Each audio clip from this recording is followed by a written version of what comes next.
to start with the first play-in matchup from last night, the Brooklyn Nets and the Cleveland Cavaliers. So it's official. It's official. We can put this to bed. We can put away all the cynicism and the skepticism. The Brooklyn Nets are officially in the playoffs. They officially clinched the 7th seed. They will take on the Boston Celtics. So let's start with the positives for the Brooklyn Nets. The positives are they're in. Again, no more doubt. They have officially made it into the postseason, and they're lethal. Kyrie Irving and Kevin Durant are one of the best duos in the NBA, arguably the best duo in the NBA. They are solidifying that every time they go out and they put performances on like that, like what they did last night.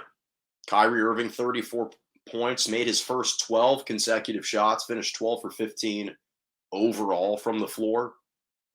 Durant poured in a measly 25, 5 and 11 on, again, over 50% shooting, 3 blocks, 2 steals.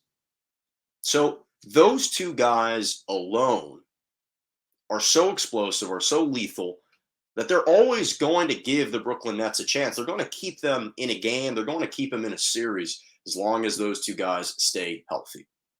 So that's one of the positives, is when you have them clicking at the right time.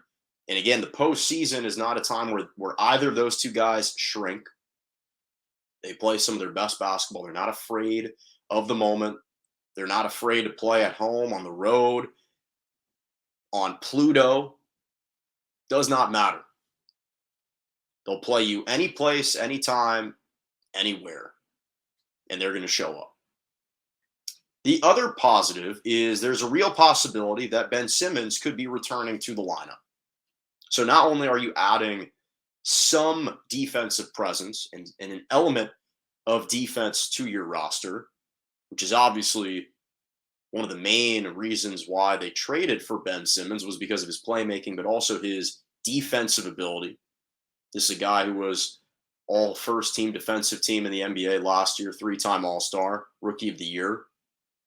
He's not going to be asked to score at all, even if he's playing 10 to 15 minutes a game. There's some real optimism that he's going to be returning now officially for the first round of the Eastern Conference Finals.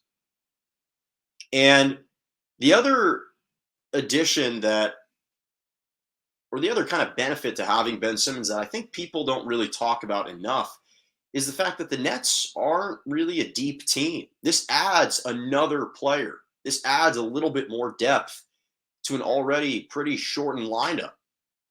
So now you lessen the burden on Seth Curry as he's recovering from an ankle. You lessen the burden on Andre Drummond, on Patty Mills, on Nick Claxton. And it adds, again, just another body to have on this Brooklyn Nets team. So you lessen the minutes that are going to be logged by Kyrie and by KD. Maybe that averages 2 to 3 minutes less per game. But even that, over the course of an entire postseason run, can be huge. That can be an absolutely difference maker. So that's 2. The third positive is they've managed to still hum this whole season without Joe Harris. I don't know how.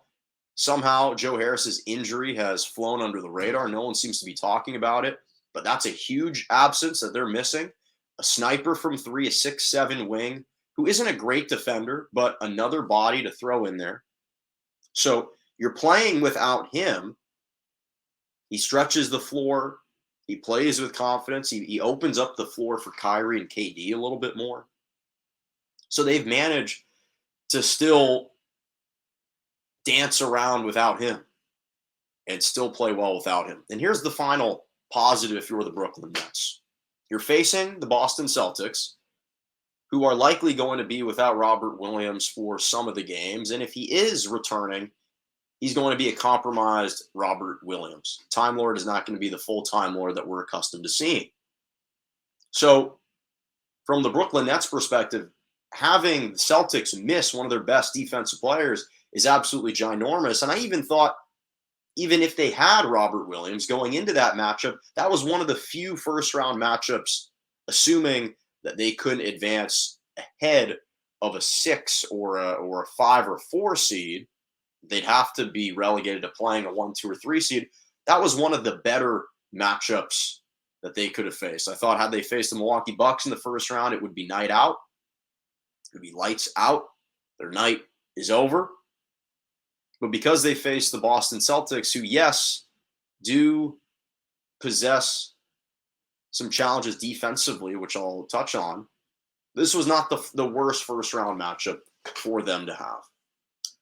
And obviously, Bruce Brown made some comments yesterday in the postgame, previewing the matchup against the Celtics. And as oftentimes young players do, he added some bulletin board material for the Celtics, claiming that the absence of Robert Williams is going to be massive for the Celtics, that they're going to take advantage of that. They're going to exploit that, exploit Al Horford in the middle, yada, yada, yada. Kevin Durant quickly tried to quash that in his post-game remarks, saying, let's just play. We can't overlook our opponent. He's been in this situation before. So obviously that was not the wisest thing to do, is to add extra motivation, fuel your opponents even more, but you live and you learn. But here are the cons if you're the Brooklyn Nets, especially based on last night's performance.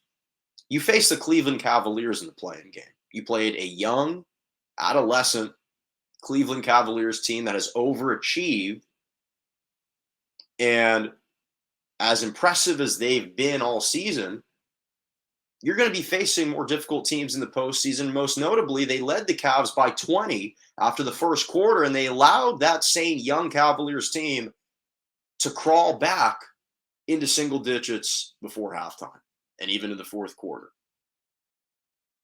And that's going up against Darius Garland, who, granted, Darius Garland is a very good player. He dropped 30 points. He should be in the running for NBA's most improved player. This is no shade on him. He is a fantastic up-and-coming star in this league. A young Evan Mobley. You're playing against the Cavs without Jared Allen, one of their two trees in the middle that anchors them defensively. He's a defensive stalwart along with Evan Mobley, so you didn't have to go up against him. You're going up against an aged Kevin Love, Cedi Osman. So this isn't exactly the most prolific offensive team, and yet they managed to put up nearly enough points to stay within striking distance. So that's a little bit concerning. The fact that you couldn't hold a substantial lead against a Cavaliers team that's lacking a lot of firepower. Defensively, they've always been good all year, but offensively, they haven't necessarily been one of the most prolific scoring teams in the league. So that's a little bit concerning. The other thing that's a little bit concerning for the Brooklyn Nets is, as it relates to their matchup against the Celtics have one of the best, obviously they're the best defensive team in the league. But what they're overlooking, even with the absence of Robert Williams, is they are really good defensively along the perimeter. You have Marcus Smart, you have Jaylen Brown, you have Jason Tatum. Now, granted, those are their go-to guys when it comes to offense, but you can put Smart on Kyrie. You can put Jaylen Brown on KD and allow Jason Tatum to kind of roam a little bit more defensively.